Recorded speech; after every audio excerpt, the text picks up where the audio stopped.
it's Brandy on Pop Sugar Girls Guide, and on this episode of Just Add Sugar, I'm going to show you how to make a homemade version of a classic nostalgic treat, the Pop-Tart.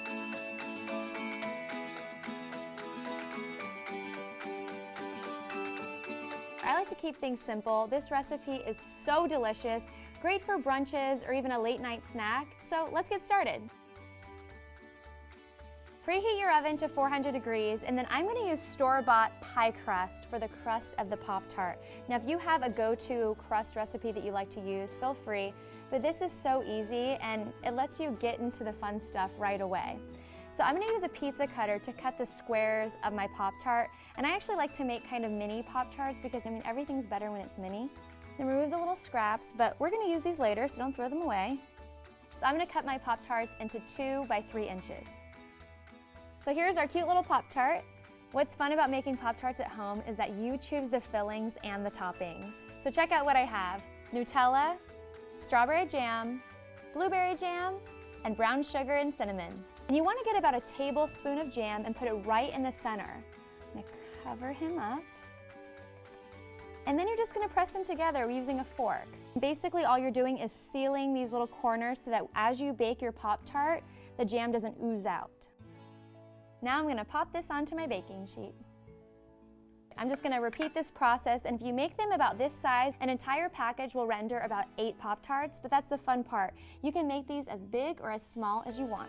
All right, what are we going to do with this extra pie dough? Simple. I'm just going to roll it out. Now, if you don't have a rolling pin, you can easily use a wine bottle or even a plastic cup. I think I can get about 1 more Pop-Tart out of this dough.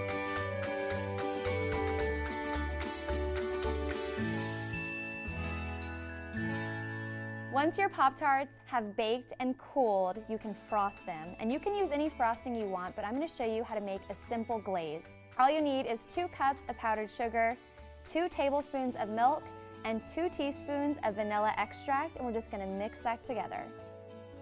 I can smell the vanilla. I'm actually using a homemade vanilla extract, so if you go to Pop Sugar Food, you can see how to make that. It's so worth it. All right, this consistency is perfect. Now, to make these more fun, I'm actually going to color the frosting, so I have a little bit of food coloring. So I'm just going to put a little bit of my frosting into a separate bowl. I'm going to use red food coloring. Give it a good stir. Oh, so pretty. I love this part. I'm going to frost and decorate the Pop-Tarts, but you can frost them whatever way you want. I'm just going to show you my preference. I personally like to just drizzle it over it in the middle and just let it kind of fall off on the sides. Now, while the glaze is still wet, that's when you want to sprinkle the sprinkles on top. Doesn't that make you happy? It makes me happy. There are so many possibilities when decorating these Pop-Tarts. It's really up to your imagination, so have fun with it. There's no wrong way to do it. Look how beautiful these are. They're so adorable, and I love how each Pop-Tart has something different going on. Different fillings, different toppings. The possibilities are endless.